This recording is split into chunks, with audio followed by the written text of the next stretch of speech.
Can't get any words. Podcast on blast, giving you the real talk, no holding back.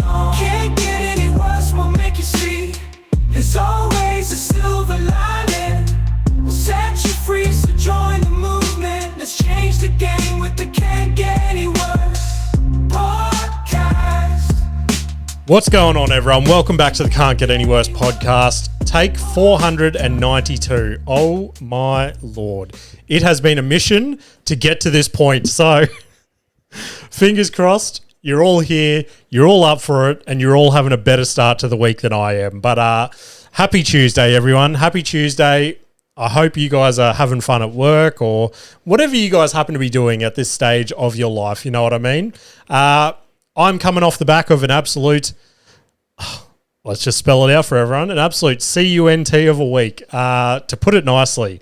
Now, the reason I spelled that out, I have my 4-year-old son home today, sick from school, and I've just realised I need to quickly unplug that microphone. There we go. There we go. Hopefully that didn't cause any dramas to you guys on the listening end. But, yeah, my 4-year-old son, Parker, he's home from school today. He woke up this morning, he's sitting up in bed, and I'm like, what is up with your face, buddy? I'm trying to work it out.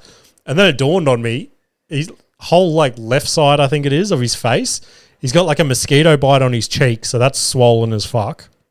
And then one must have bitten his eyelid, and it's half swollen his eye shut, and I just cannot look at him without laughing.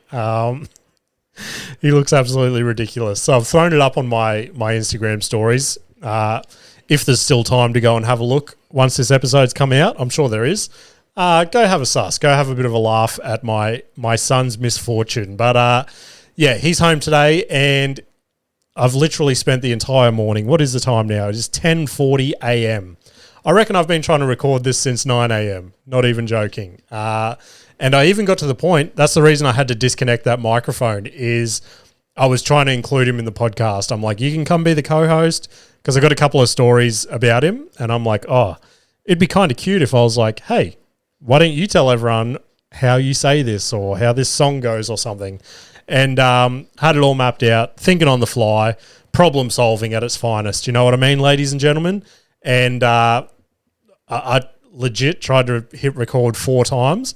I made it in about 5 minutes of each episode, and he just started making kitten noises in the microphone or kicking the camera, or it just was not going to work. So we've bribed him. I've gone, mate, if you just give me enough time to record the podcast, I'll stay up tonight. I'll do all the editing tonight. I don't care about that. That's fine. Just let me sit in here, record it, so the hard part is done, and I'll go and buy you Subway for lunch. Now, he's obsessed with Subway for some reason. Kind of weird, because I was originally, I'm like, if you let me record the podcast, I'll take you to McDonald's. When I was a kid, that was the coolest thing you could do. If your parents were like, hey, I'll take you to Macca's. If you score a try at football today, I'll buy you a Happy Meal. Oh, my God. I'm going to try the hardest I've ever fucking tried. But I don't know why. He's like, nah, get me Subway. I want to go to a pedophile-endorsed fast food chain. Oh, that's crazy. Who's a bigger child predator, Ronald McDonald or Jared from Subway? All I know is one of them is convicted and the other one just sits on benches with his arms around children. So you guys be the judge. But anyway, let's rip into my week.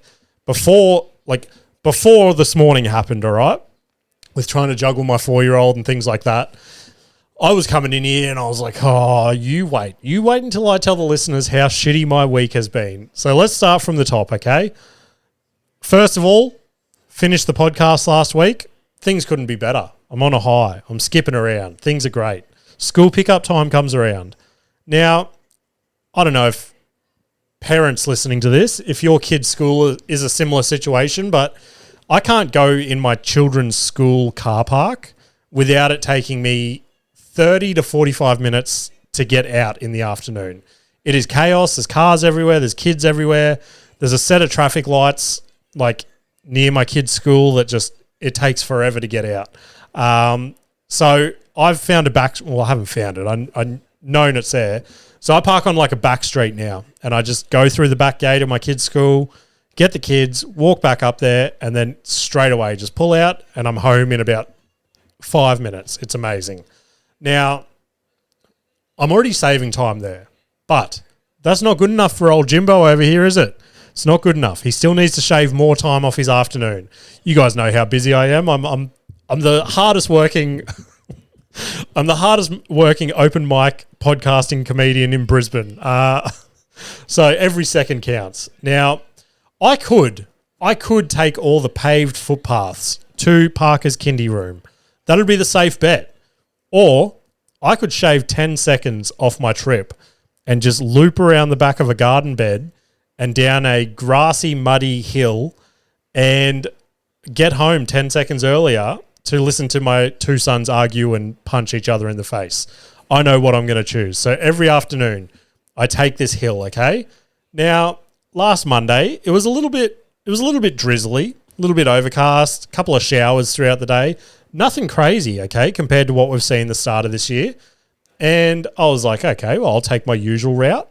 I proceed to go down the hill. Now, I'm about I'm about quarter of the way down this hill, okay? So I've still got 3/4 of the hill remaining. Now, at the bottom of this hill is it's a big undercover area where all the kids' parents stand and wait for their kids, wait for the bell to go, and all their kids come and join them there, okay? So I'm in clear view of all these parents. Now, I'm a quarter of the way down this hill, and as I take a couple of steps down, I'm like, the old Crocs here, they start to slip, and I'm not in four-wheel drive mode. I don't have the straps on the back. And I've gone, oh, that's a bit slippery this afternoon. But just as that thought has hit my brain, all of a sudden, I feel like I'm midair, okay? And I'm like, oh, that's weird. Normally my Crocs that I see on the solid ground, I can now see sky. I can now see blue sky underneath my Crocs. And then it's clicked in my head, oh my God, I'm horizontal in the air right now. I'm perfectly horizontal in the air at my kids' school on a wet, muddy hill. And it was full slow motion, okay? You guys know in these instances, the world slows down. So I'm looking at my Crocs. Behind them is just beautiful blue sky. There was a sun off to the right. I still see it clear as day. And as I veer to my right, I see the undercover area with all the parents just standing there. And they're witnessing this firsthand. And I've just slammed down on the muddy, grassy hill and just proceeded to slide down on my back. Oh my God, it was so fucking embarrassing. I thought that was the worst my week could have got. When you fall over, when you've had a fall, I feel like Nikita established that this week. She goes, I think you're at the age where you've had a fall. And I'm like, no, I didn't. I just fell over on a hill. She's like, I don't know. I think you might have had a fall. Now, it hurt, okay? I don't have too much pride to say it hurt when I was perfectly horizontal and slammed down on a muddy, grassy, wet hill at my son's school, okay? But I just had to push that pain to the back of my head and just jump up as if nothing happened. And I've jumped straight up. I've wiped all the mud and grass off my leg, and then I've tried to wipe it off my shirt and pants. Didn't really work. It still clearly showed that I just ate shit somewhere. And I've proceeded to just walk on, okay? And look, my back was sore, my knee was sore, and more than anything, my heart was sore. I 100% thought I could never show my face at my kid's school again. And hats off to Westy, okay? I go pick Parker up. Then we walk down to Westy's school, and Westy's like, how was your day? And I'm like, I just fell over in your school. And he's like, oh, that's okay, Dad. I fell over today as well. And I'm like, oh, thanks, buddy. That makes me feel so much better that my 8-year-old son fell over, trying to do a slide tackle while playing soccer. That's a cool fall over, you know what I mean? Not a 33-year-old dad slipping down a grassy, muddy hill. That is not cool. I'm like fucking Daddy Pig off Peppa Pig. Oh, Daddy Pig. Could be the episode title. Who knows? Let's see what else we've got to cover. So, that happens. I get over that, okay? Next day comes around. I drive home from work. No dramas. I get home. I've got about a 45-minute period before I have to leave to do school pickup the following day. I'm already dreading it, Oh, my God, I can't show my face at my kid's school again after yesterday. And get in my ute, turn the key, and all of a sudden, all the lights on the dash and shit start flashing. and the oil light comes up and there's like a little fucking word or something that's like, do not drive. And I'm like, fuck, like I have to. Like my kids will be stuck at school if I don't drive. So I'm driving all the way to school. And like I said, it's a maximum 5-minute drive. And that's if I get terrible traffic at all my turning points and stuff. So I'm like, oh, I'm just going to have to push through. And before people were like, oh, did you check the oil and shit like that? Yes. Okay. It had enough oil to get to my kid's school and get to Autobahn, which is, again, 2 minutes from my kid's school. And I'm like freaking the fuck out. I pull up at my kid's school. I've made it there. The hard part is done.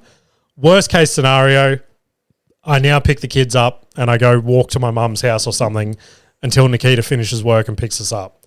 So I'm like, oh, all right, we'll go back to the ute. We'll turn it on. We'll see what happens.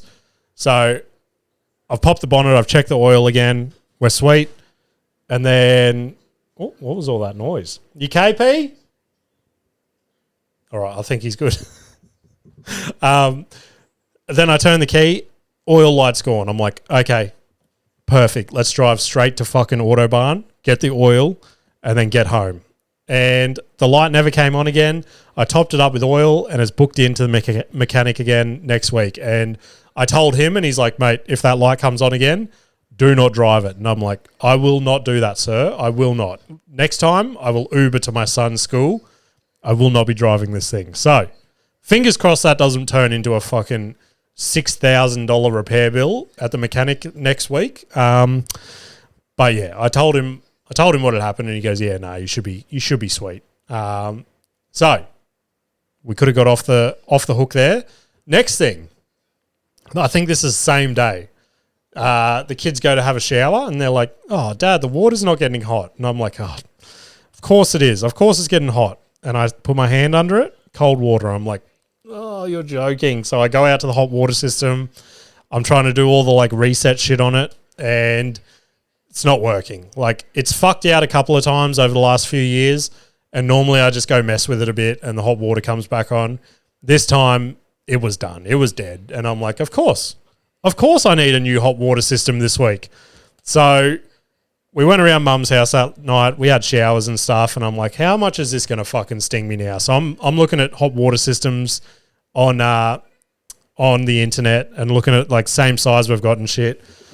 Around the $12 to $1,300 mark. And I'm like, fuck. Okay, sick. Because then I'm like, well, that's the unit. And then we're going to have to pay for someone to come and disconnect this one, install the new one, yada, yada, yada. And Nikita had the next day off. Hats off to her. Shout out to Nikita.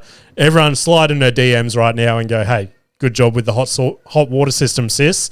But yeah, she called a plumber. He came around and he was like, I'll replace it for like, fuck, what was it? It was like $1,600, $1,700, somewhere around there. Probably $1,700. I'm probably just saying $1,600 to make myself feel better. It was probably that old $1,699, and I was like, oh, $1,600. That's not too bad. But yeah, I reckon it was up around the $1,700 mark. Anyway, Nikita calls me. She's like, I've got a dude here now. He'll replace it for this. And I was like, hey, do you want to look? I know you've organised this plumber to come and do all this, but how about taking one more for the team? How about you just go, hey, bud, do you reckon you could shave a couple of $100 off if I get these motherly breasts out that have breastfed 2 children and just give you a quick glimpse?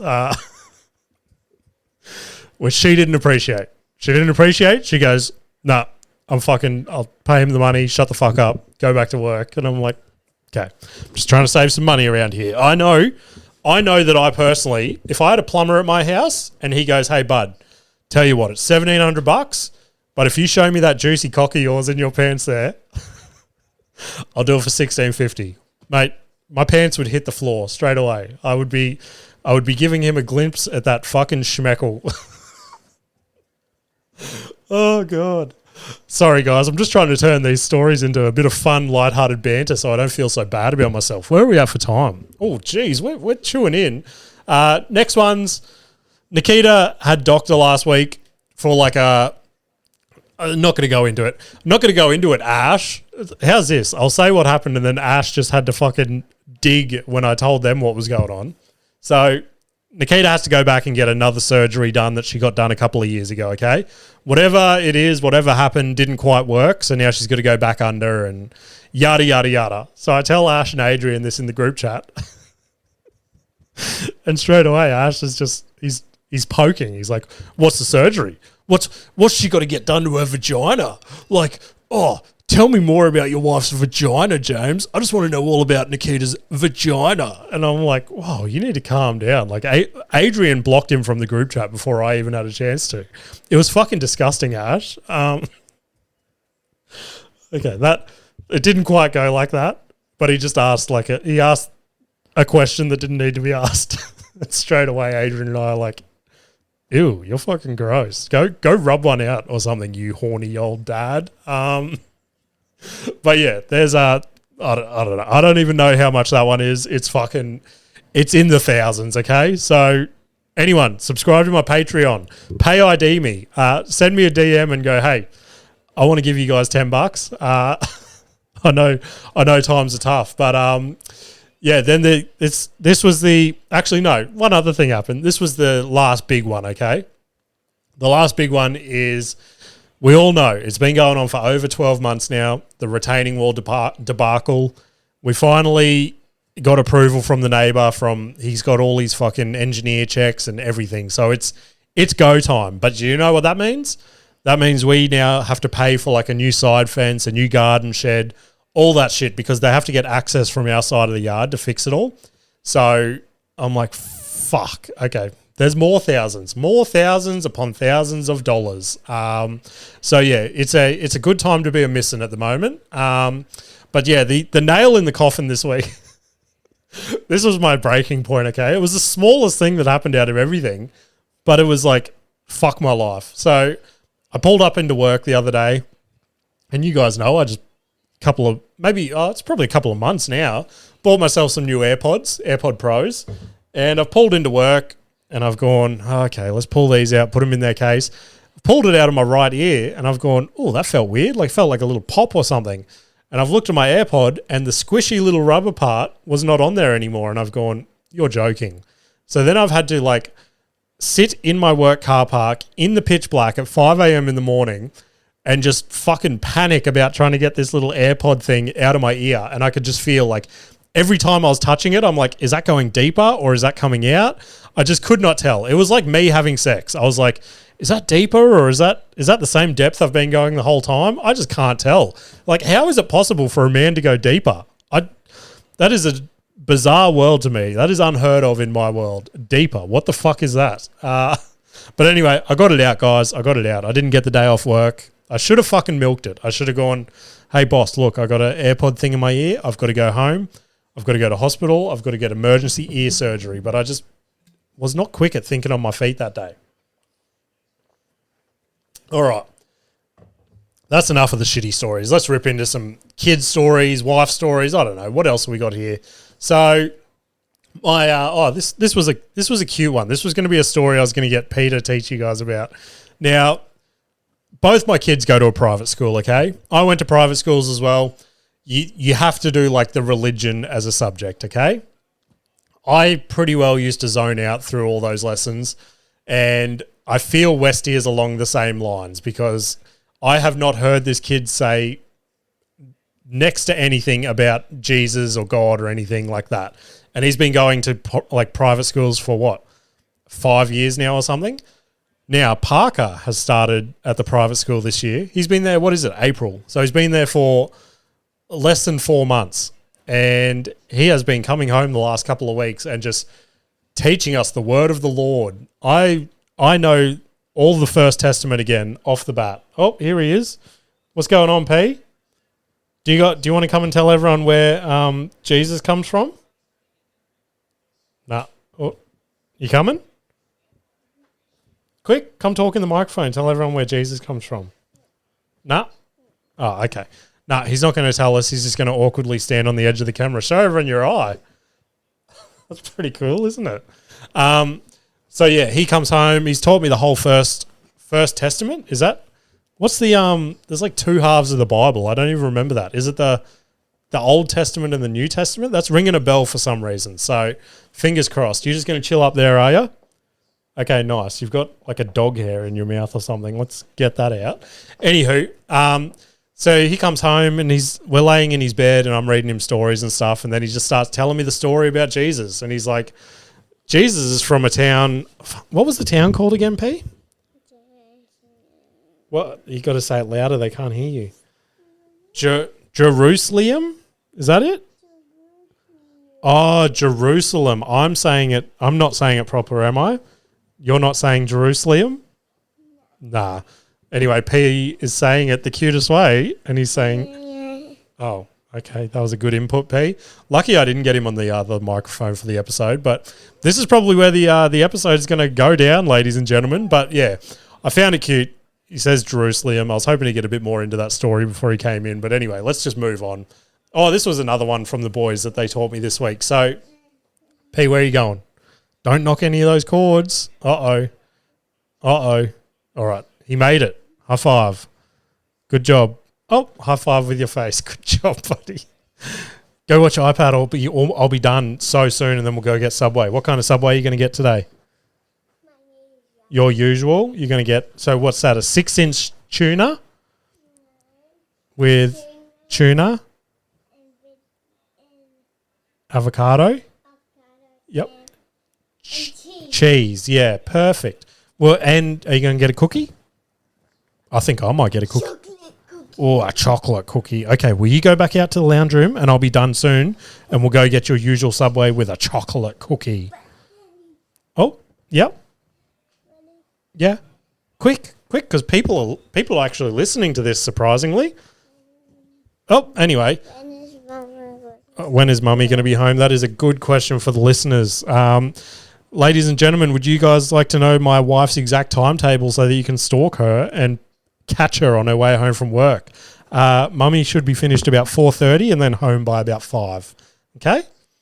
Perfect. Anyway. Oh, guys, I'm sorry about this, okay?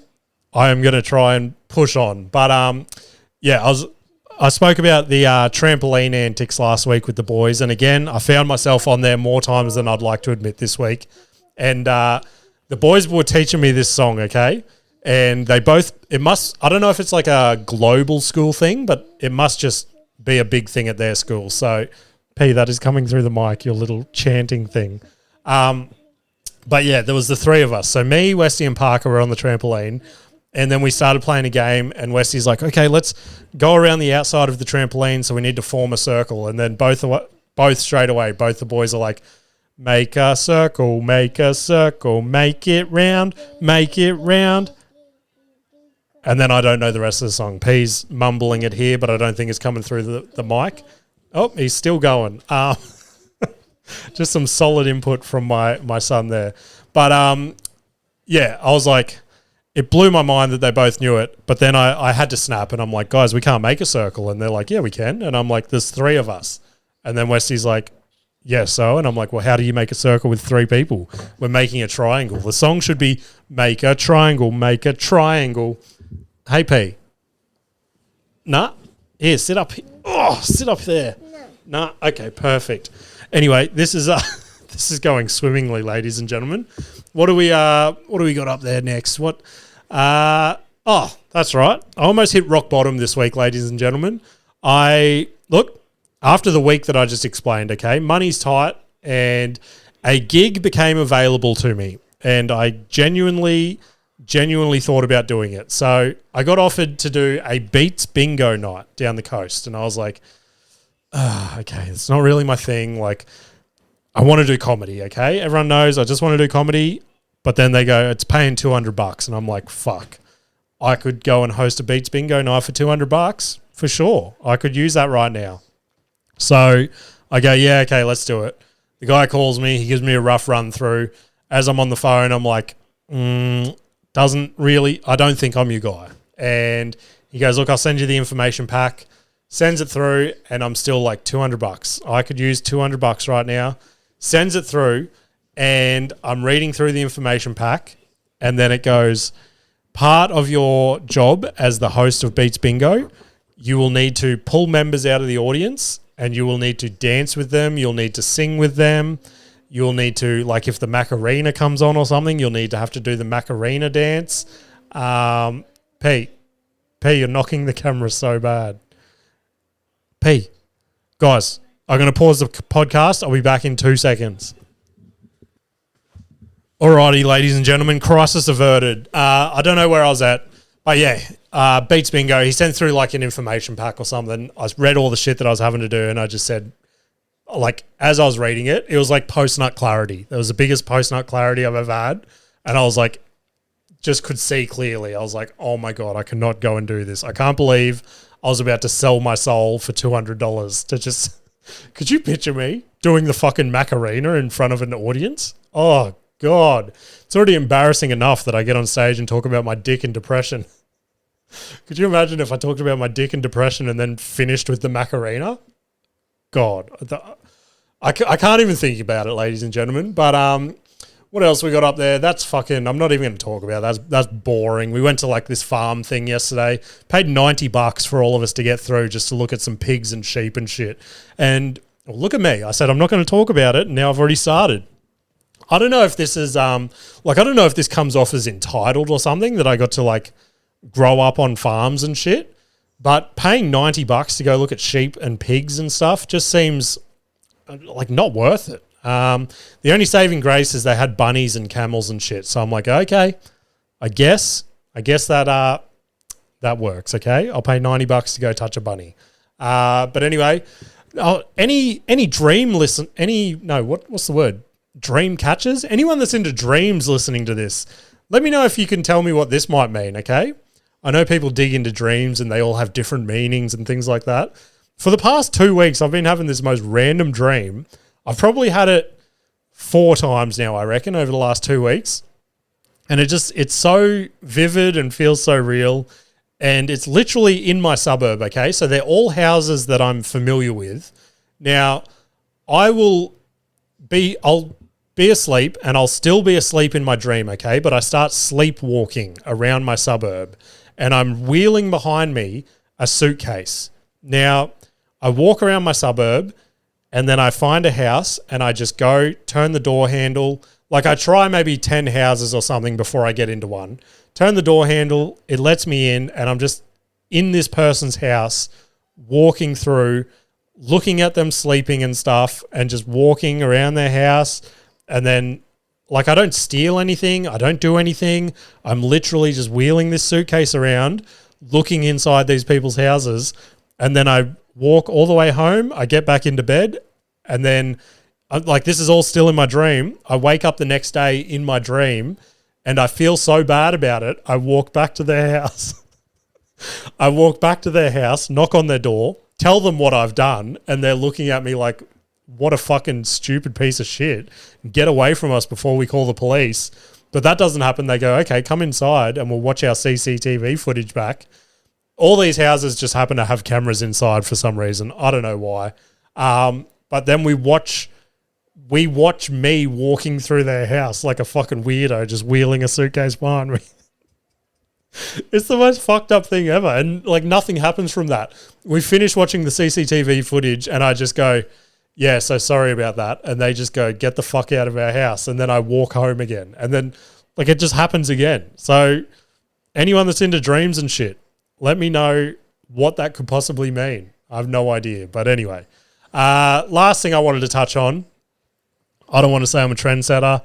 I don't want to say, hey, if you guys want to go and say that, be my guest. But not a lot of people, maybe 5 people I've spoken to in the local comedy scene have either started vlogging or are going to start vlogging in the next couple of weeks. And they've been coming up to me at gigs and they're like, oh, it's cool what you're doing and stuff. Like, because we've done it at a couple of gigs and it just feels so uncomfortable because it's not really like you see it in America all the time. Like comedians just have a camera on them 24/7, whether they're filming or they've got like a film crew following them. It's just a normal part of the scene over there. Whereas in Australia, you walk into a green room with a camera or something and it's like all of a sudden everyone's like, they feel like they're about to incriminate themselves or something. So that's like been a big chat. People are like, oh, it's cool to have other people doing it, like making it like a common thing to see at gigs, if that makes sense. Anyway, I just want to start by saying the vlogs that I've been doing, they're not to the level or anything that I want them to be at, okay? I'm not a professional vlogger. I'm literally a nobody, and I'm not good at editing and shit like that. But I'm just trying to get content out there. So whatever I can do is what I'm doing at the moment. I was talking to someone at a gig the other night, and they even had like the crew and shit there. They've like employed a film crew and shit to follow them around to gigs, and don't get me wrong, that's going to look unreal. It's going to look amazing, but is it going to pay off in the long run? Like, I wouldn't imagine that was cheap. Like I got a quote when it was ages ago. I got a gig down at Mawillumbah, and I approached a videographer, and it was like $600 for him to come with me for the night and edit and shit. So if you're spending $600 per gig, that's going to add up pretty fucking quickly. Like I'm intrigued to see people that go that route, how long they can keep that up before they start to go, okay, maybe this is not a viable option. So at the moment, I'm happy just doing what I'm doing, chipping away in my own lane, much like the podcast. Like a lot of people are like, oh, why do you do the podcast? And I think I even said this ages ago, like early episodes, how I was telling people like the number of downloads and shit that I got, and they were like, oh, why do you waste your time and stuff like that? Meanwhile, they're saying this to me at a gig where there's 3 people that have come to watch. So you guys have spent money on fuel and tolls and everything to get here. Now you've bought yourself 2 beers at the gig, and now, so you're already in the hole fucking $50 or something, and you're getting up in front of 2 people and not complaining. Whereas I'm doing a podcast where fucking, I don't know, back then it was maybe 30 people or something. Like if we walked into a room and there was 30 people, blown away. All right, this is going to be a sick gig. So I just looked at it like that. So similar thing with the vlogs. The vlogs are getting similar numbers to what the podcast is getting. So I'm like, oh, that's still pretty cool. At least somebody's watching, okay? So if you're watching those vlogs, shout out to you. And I'm actually surprised that more people in the Brisbane comedy scene are watching it than what I thought. But anyway, one of the cool things this week that it made me feel like I was doing something right, okay? There's a comedian in the scene, and when I started doing the vlogs, he was one of the ones that reached out, and he's like, oh, I've been thinking about doing a similar thing.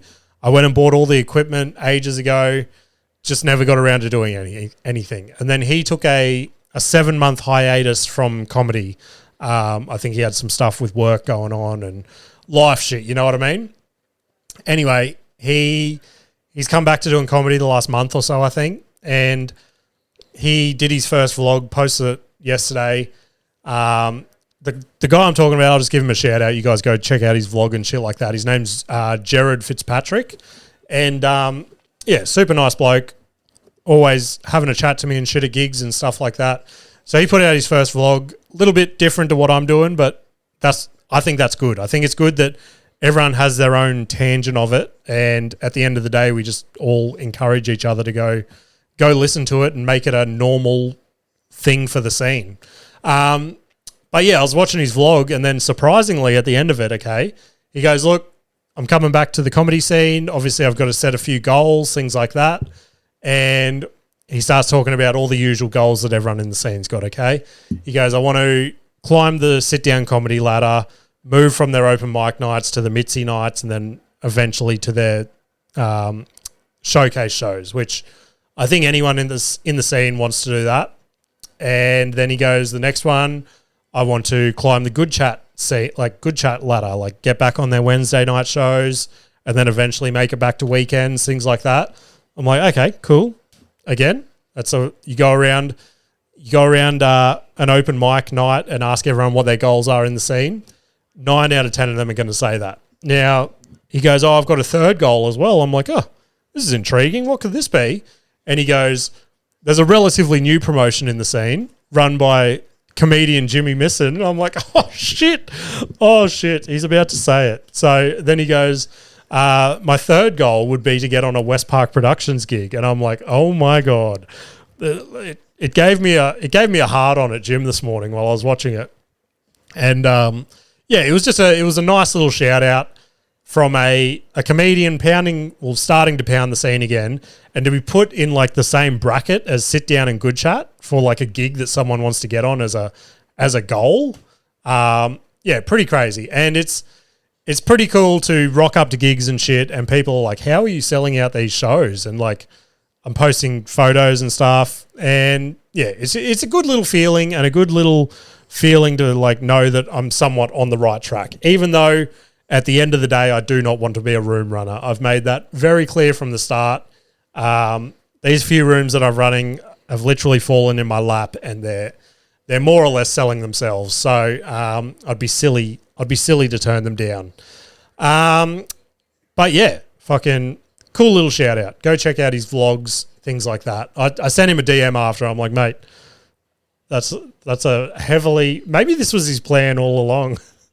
Maybe he's like, oh, this will be an easy one to tick off. Because I messaged him after I finished. I'm like, hey, cool vlog, mate. Good job putting the effort in. I'm like, next time I'm booking a West Park gig, fucking, you've got a spot. Let's tick that one off straight away for you. Like, in my eyes, it's like, that's not a huge fucking goal. But hey, full credit to him. And I'm glad I can help people achieve their goals around here. Anyway, let's rip into my week in comedy. Where are we at? 36 minutes. Jesus. All right. Kick it off. Friday night, we had the Orion Hotel for West Park Productions. I'll just start it off by saying that was hands down the best show that we've held as West Park Productions, as a company, a business, whatever, as a promotion. Let's call it that. Like I said, sold out show. We crammed a couple more tables in there from the last show, which I think made it better again. Had a few people return from the last show, which was sick. And then the lineup just delivered one after another. Just fucking packing punches. And again, just saw a couple of the acts have the best sets I've seen them do. And it was insane. I opened, well, before all that, another little shout out. Love shouting out people that like give me a hand and stuff. So I've started setting up the room, used all my own equipment and stuff again, besides the stage. I use their stage just because it works well in that room. And for whatever reason, my speakers were just not fucking working before the gig. I just could not get them to link to each other and then get the Bluetooth from my phone to play music. And it was just a big debacle. And like the clock was ticking down and I'm like, fuck, the doors are opening soon. It was a shambles. And when I get in these mindsets, I just like can't think clearly, okay? Now, full credit and thanks so much to this bloke. He's a friend of the podcast, previous guest. Chris Walters was on the lineup as a late call up. Someone dropped out and I hit him up, and thankfully he had the night available, so he came and filled in and had an absolute crusher of a set. But he walked in and he's like, oh, what's up? Straight away, put all his shit down, like, he had his notebook. He wanted to practice his jokes. He had his camera stuff that he wanted to set up. But full credit, he sat it to the side and he goes, all right, what do we need to do? He's disconnecting cords, helping me run cords and shit. And within a matter of 5 minutes, we had it all nutted out. And it was good just to have someone there with me to just go, all right, let's work it out together. Let's slow it down. And yeah, nutted it all out, had it all good to go. Then people started coming in. And I kicked off the show. I was kicking off with about 10 minutes of material. I reckon by the time I got off stage, I maybe did 3 minutes of that material. The rest was just all off the cuff crowd work, just interaction stuff. And it was insane. Easily the best emceeing that I've done, if I do say so myself. I came off the stage and I had someone on the lineup that probably hasn't seen me for maybe 12 months now. And he goes, oh, have you been pounding like heap of crowd work and stuff recently? I'm like, look, not really. Like, I'm trying to dabble a little bit. And he's like, fuck, like all the shit that was like, everything was just coming to me that night. And it was just so good. Such a sick feeling. But even in between all the acts and stuff like that, I was doing a little bit with the crowd, just not even material, just playing into shit in the room. And it was crushing. And then one of the comedians brought up something about iPads or something. And I was just standing there and I was like, fuck. Like, I went to close the show. Last act went on. And before I closed, like, I was standing there watching the last act and I was like, I should just throw that story from last week about Westy's iPad search, the suck me boy thing. I should just throw that out there as a joke, try and form something on stage and see how it goes. So I got up there with nothing and I go, look, that's the end of the show. But before we do, someone mentioned iPads earlier. I just have this crazy story from my life. It's not material or anything. I'm like, do you guys want to hear it? And they like everyone was up for it. They're like, yeah, fucking let's go. So I just riffed that story that I said on the podcast and tried to punch it up a little bit on stage, and it fucking crushed. And I'm like, oh my God. It was crazy that I had the confidence to do that in the time, just purely based on how good the crowd was that night. So yeah, that was a sick feeling as well. Saturday night, I had another fill-in spot at Hoda, Home of the Arts down at Southport. And yeah, again, amazing fucking gig. That one's always sick. Got it all recorded, did a little vlog that I'll be releasing on that one as well. And the only thing from that gig, I sort of punched myself when I got on stage. It's a paid 10-minute spot, okay? Now, with a paid 10-minute spot, I want it to go perfectly. I don't want any dramas. I want it to go well. Now, beside the stage, to get to the toilet, you got to go through like a fire door, like a fire escape. And somehow, people that went to the toilet locked the fire escape. So I've started my set. I'm maybe 3 minutes in and I hear a knock on that door. And I'm like, that's fucking weird. And I'm like, I'm just going to push through my set, not acknowledge it, because at that point I looked at the crowd and a lot of them didn't really turn their heads. So I'm like, maybe I just heard that. So I keep going, knocks again, and they just keep knocking, starts getting louder. So then I've had to play into it, and I've turned it into another sort of off-the-cuff bit, and I'm like, what the fuck is going on? Like, have I just found myself on an episode of Thank God You're Here or something? Crowd loses it. I'm like, oh, okay, let's play into that a little bit more. So I start coming up with stupid scenarios that could happen if I was on Thank God You're Here. Someone in the crowd goes and opens the door, lets the people in. And then again, I'm like, oh, fucking, I just said something stupid. I think I was like, thank God you're here. And they've like looked at me so confused, but the crowd's laughing at them.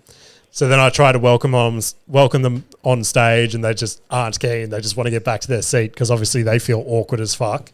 But in that interaction, I don't know if it felt longer than it was actually, because I got towards the end of my set and I'm like, fuck, it feels like I've been up here for ages. So I've dropped my second last joke and just finished on my closer. And every joke landed. Had a sneaky crush, if I do say so myself. But as I've walked back behind the curtain, pulled my phone out of my pocket to stop the recording, I was at like 8 minutes 40 or 8 minutes 50 or something. So I still had time to do that last joke. And I was like, fuck, I hate going under time on a paid gig. Like, luckily, the promoter was sweet with it. He was still, stoked with how my set went and things like that. So, is what it is. You can't win them all, you know? But the last gig is actually tonight that I plugged last week at Newmarket Hotel again for sit down. It's actually the second time I'm doing it in like 3 or 4 weeks or something. Hold on, P's back. You good, P? P, I got like 5 more minutes, okay? Okay. Let's do Turns Out It Can Get Worse. So I've just wheeled my iPad up here. He's back. You good? You good? We won't be able to go to Subway if you don't let me do this. Hey? Oh, hold on, guys. I'll be back again in 2 seconds. All right, I'm back. Sorry about that again. I don't even know where we're at for time this week. So, is what it is. Again, if I go over or under, sue me. What's this one? Let's start off with this one. Drag it over. Okay, it's just a dude in his car. Looks like he's just bought a bottle of milk. Let's hit play. Yep, all right. Doesn't seem out of date or anything. He's pulling the lid off. Slow and steady. Oh, he's giving a little finger. Oh no, he spilt it. Oh. Okay. That was not accidental. He's doing that on purpose. Oh my God. Jeez. Oh, look at those feet. Those are some nice feet. You leave your car in the sun in a couple of days after spilling an entire fucking bottle of milk in it.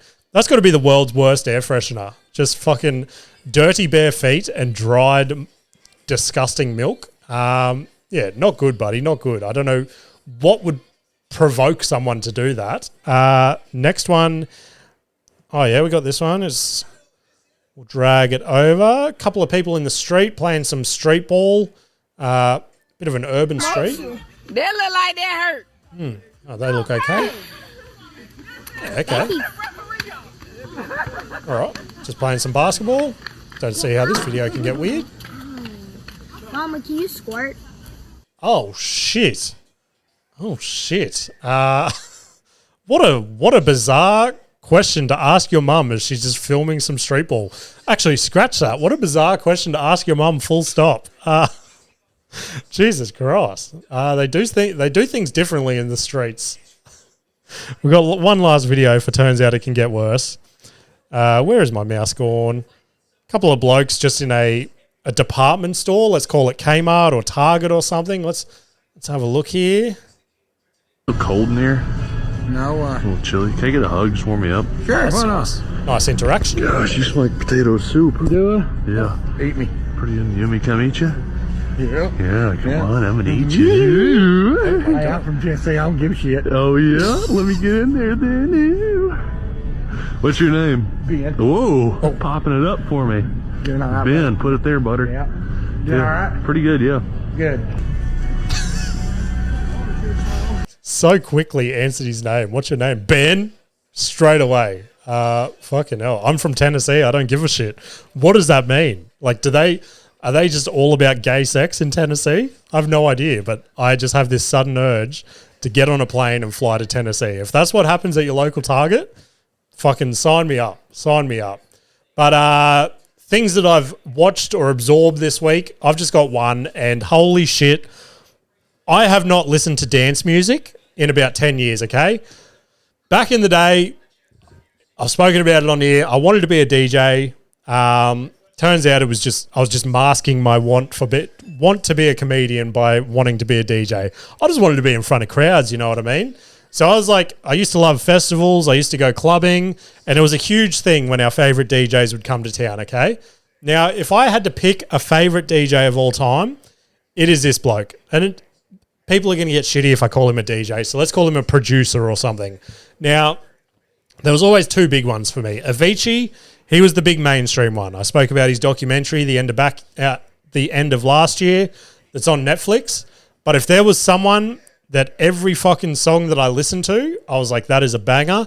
And it was also like the one in my friend group that like I had a couple of disagreements about. Like a lot of people were like, oh, we fucking hate him. But I was like, nah, this guy is the best I've ever heard.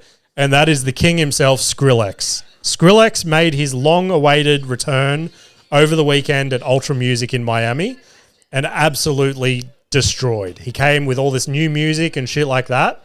And I don't know what it is. Like I said, I haven't listened to dance music in about 10 years or so, but I had to put this album on that he released, and it seeps through to the soul. I don't know what it is, but I just could not turn it off. I loved it. And there's this song on there. It's the big one from the album. It's called Voltage. And it turns out he wrote this 13 years ago when he was like in his prime of being Skrillex, but he's just kept it on the shelf until now and released it. It's crazy that he made this 13 years ago, released it now, and it's fucking as big as it ever would have been. So go check it out if you're into any of that shit. So stoked to see him back. Apparently there's all this like underlying shit that people are breaking down on the internet.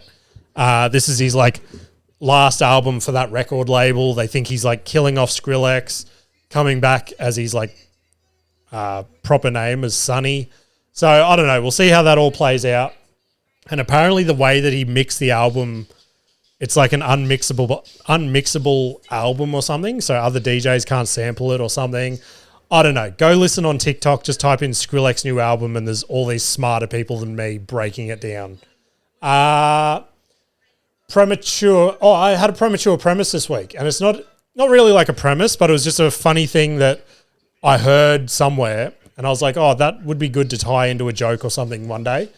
But remember, because like my generation just came into computer rooms and shit at school. Like a lot of my schooling was still textbooks and Encyclopedia Britannicas. Like, do you guys remember them where you would just have a book for like W and you would just flip to the page for Wales or something and your entire class would have to do a different like essay on that one page in the Encyclopedia of Britannica. So everyone's would be pretty well similar because we only had one page to go off. We didn't have the entire internet to look at 500 different websites about whales. And it blew my mind to think back on how we got through our schooling like that. So I don't know. I thought there'd be something funny in there that I could tie into a joke in some way. But whether or not we do, we'll see how we go. Motivational clip for the week. Oh, shit. I just completely fucked my screen up here. Let's drag that back out. Bit of a... Look, it's not really motivational for a lot of people, but to me, it's pretty cool. It was basically a little bit of promo that Tony Hinchcliffe released on his Instagram this morning. Kill Tony has landed itself some big deals on Netflix. The first one comes out tonight. I'm so stoked to see what they do with it. But anyone that doesn't know, Kill Tony is a little show that they started in the basement of the Comedy Store where like 10 people would go and watch this thing. Now it's selling out arenas all across America. It's got a Netflix deal. It's just crazy to see where Tony's got it to. All behind blind faith that he had in himself and his ideas. So I'll just hit play. I love comedy so much. I live it and breathe it. And so my favorite thing is to tell them everything that I know. You know, Kill Tony it's actually modeled after Kill Bill, which is like training assassins. That was the original idea of the name behind it, is like, let's fucking kind of help people and teach them. And if you're good, you get a golden ticket. If you're great, if you're unbelievable, you're a fucking regular. You know, Kill Tony, you get to actually watch these people grow. You really get a chance to see people emerge. You know, they emerge out of Kill Tony and they have real careers. Like I think it's the best launching pad for beginning comics that's ever existed. I don't think there's anything like it. You can become famous on that show. And it's the anchor of comedy in Austin. It's the anchor of comedy really in the country. Crazy shit. So I am so keen to see how that all comes about on Netflix. A lot of people are like, oh, he's going to tone it down and things like that. I genuinely do not think he's going to. I think Netflix went and bought like Kill Tony purely to pump up their ratings and shit and try and reclaim that crown of being the comedy hub after losing a few of their bigger comedians to other streaming platforms. But anyway, shows to plug for this week. I released a new vlog last night on the Jimmy Missin YouTube page. Go check that one out. I've got 2 more recorded. I've just got to do the edits for it. So I would say I will release one midweek and then another one maybe Sunday night or something. And then I'll be doing a full vlog of the Newcastle trip coming up this weekend. So talking about that, Friday the 11th and Saturday the 12th, I will be at the Newcastle Comedy Club on the showcase shows there, which is, again, unreal. So stoked I could get spots on there. Saturday the 26th. Oh, okay. Camera just blocked out. But anyway, that's okay. We'll push through. Saturday the 26th, I'll be at Sunny's at Margate for West Park Productions. Show is sold out, so unfortunately you can't get tickets. May 2nd, I will be in Moree. May 3rd, I'll be in Dubbo. So if you know anyone in those areas, tell them to DM me and I'll direct them to ticket links. I have a UFC breakdown coming out this Thursday for the UFC this weekend where Volk is trying to reclaim his title. Parker is yelling out to me. The camera is broken. The episode the episode has run its course, ladies and gentlemen. Anyway, send submissions via DM on Instagram or at cantgetanyworsepod@gmail.com. Appreciate it if you've made it this far through the episode. Thank you to everyone that has been sharing it. Again, we're on that slow and steady climb. Appreciate you all, and I will see you later.